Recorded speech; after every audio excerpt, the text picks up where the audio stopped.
Meu nome é Sadraque Pereira dos Santos, tenho 34 anos, sou morador de Taubaté, tenho uma agência de viagens e passei exatamente 152 dias da minha vida preso em Jundiaí, São Paulo, acusado de traficar drogas.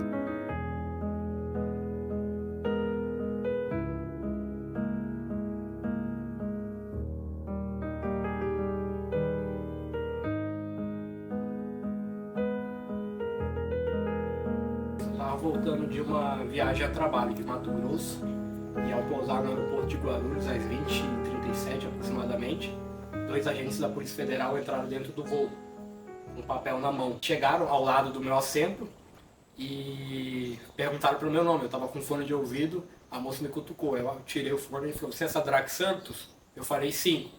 Ele falou: "Você tem um documento com foto?" Eu falei: "Sim." Peguei um documento com foto, ele olhou no papel, olhou no documento, aí ele pediu: "Você pode acompanhar a gente para fora do avião?" Chegando na parte externa do avião, do lado de fora, eles me comunicaram que havia um mandado de prisão preventiva para mim. Mas antes disso eles perguntaram se eu era do crime, se eu tinha parentes, amigos no crime, se respondia a algum processo criminal. Quando falei para eles, eu desde sempre trabalhei, desde jovem, inclusive trabalho agora no momento como agente de viagem, tenho uma empresa que foi aberta em 2017 e estou voltando de uma viagem a trabalho de Mato Grosso. E aí foi quando eles falaram: "Me dá o seu CPF." Aí eles fizeram uma checagem no sistema e realmente constatou que eu não tinha antecedente criminal, que eu não respondia a nenhum processo. Me informaram: "Eu tenho aqui em posse um mandado de prisão preventiva expedido contra você de uma vara de tráfico de drogas de Manaus." E falei para eles: deve ser algum erro ou equívoco, porque eu nunca usei entorpecente, não tenho amigos nem pessoas na minha família que consomem entorpecente, quanto mais vender e traficar drogas. É uma acusação muito grave. Eles não costumam ter, a polícia não costuma ter acesso aos autos do processo. Eles cumprem a ordem de prisão. Cheguei na delegacia, tinha um delegado, um escrivão também, não souberam me informar o que de fato era, porque crime de tráfico é muito amplo, né? Eu queria entender qual era o crime, datas, queria entender o caso. E avisei ele: "Pai, estou sendo detido aqui pelos agentes federais, eles falaram que tem um mandado de prisão expedido contra mim e eu vou ser conduzido para a primeira delegacia de Guarulhos." Quando a família procura a gente, não era uma situação de flagrante, né? Então a gente vai fazer o estudo de caso, né? Vai olhar o processo, analisar, até efetivamente fazer os pedidos.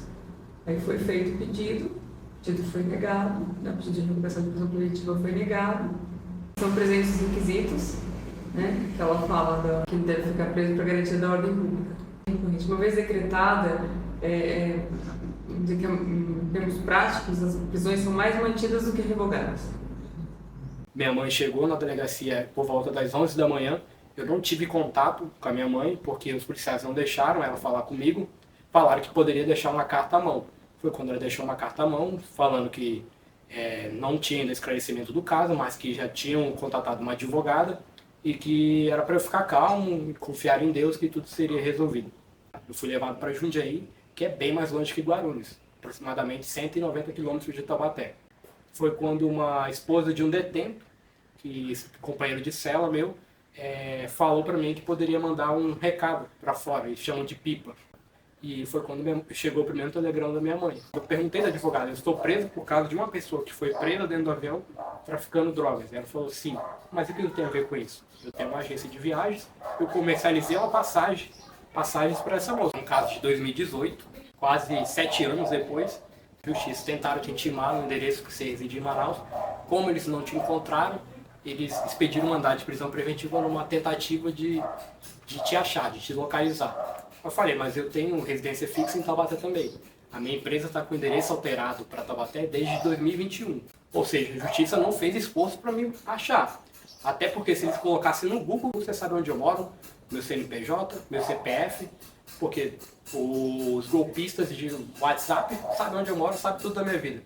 Mas a Justiça, a Polícia Federal." Dia 16 de maio ele é preso, dia 28 de maio eu faço o pedido da revogação da prisão preventiva, já pedindo, né, já informando que ele tem endereço, o porquê que ele mudou, o vínculo dele com o Taubaté, o CNPJ que ele tem, né, a profissão que ele exerce. Então eu demonstro que ele tem trabalho, família, endereço fixo e que ele não vai se deixar de responder ao processo. Aí no dia 13 de junho, o Ministério Público opina pela não revogação da prisão preventiva, né?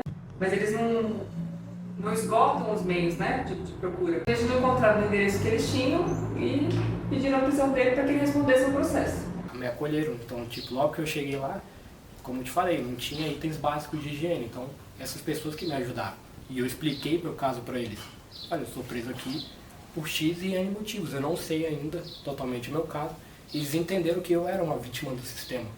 E, segundo a linguagem dos próprios reeducandos que lá estão, eles mesmo falam que conhecem quem é criminoso, quem é do crime. Só no jeito, na postura, no jeito de falar.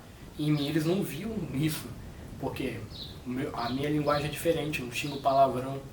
A minha postura é um cara sereno, calmo, sempre foi assim, durante a minha vida toda. Então trabalhei como gestor nessa grande empresa multinacional, então eu já estava acostumado a lidar com pessoas. Então eu sou formado em administração, então estou acostumado a gerir pessoas. Então eles percebiam isso em mim. Então não tive nenhum problema com ninguém durante todos esses 5 meses, nunca. E por que ele ficou 5 meses? Porque ele foi preso, eu fiz o pedido da revogação da prisão preventiva dele, foi indeferido, foi negado, aí a juíza designou audiência. A primeira audiência ela não ocorreu, porque a juíza redesignou, dizendo que a pauta estava lotada, e marcaram para o dia 23 de setembro.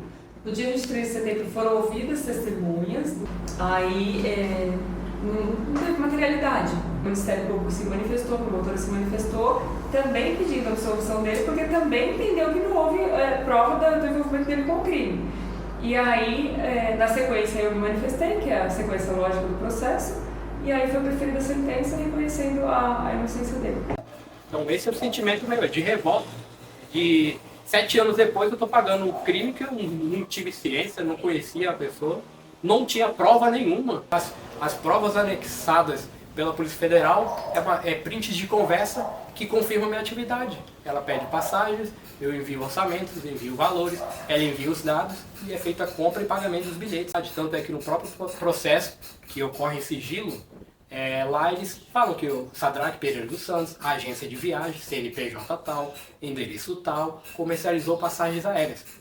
O processo só relata isso. Eles não tipificam o crime penal. Ela comprou passagens aéreas. Comprou algumas passagens aéreas. Ela viajava constantemente para Camboriú, fez umas viagens para Camboriú, foi essas passagens que ela comprou comigo.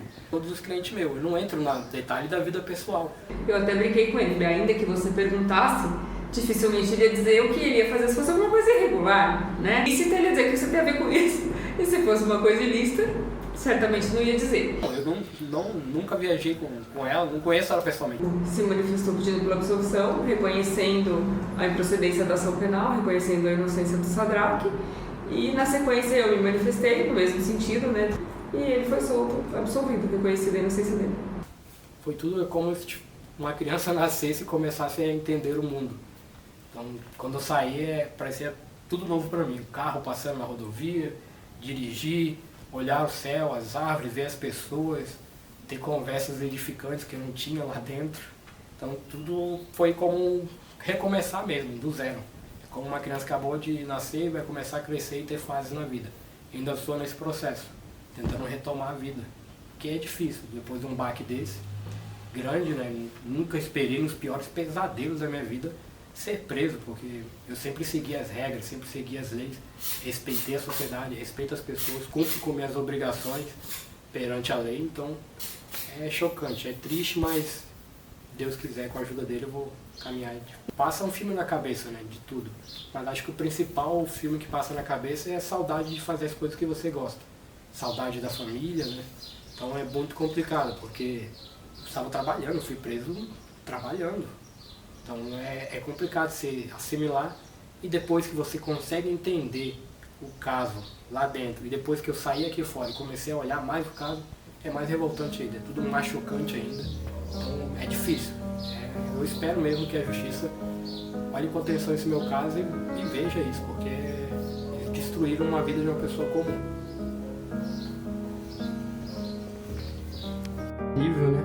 Acho que é a sensação de saber que aquela tortura, aquele sofrimento, aquela angústia acabou, é a melhor sensação que existe. E quando eu recebi a notícia do alvará que estava no presídio e eu finalmente sairia, retornaria para minha família, isso é uma alegria muito grande, é um alívio gigantesco. Só quem passou por isso e após você saber que vai ser libertado, vai voltar à sua vida normal. É algo assim inexplicável.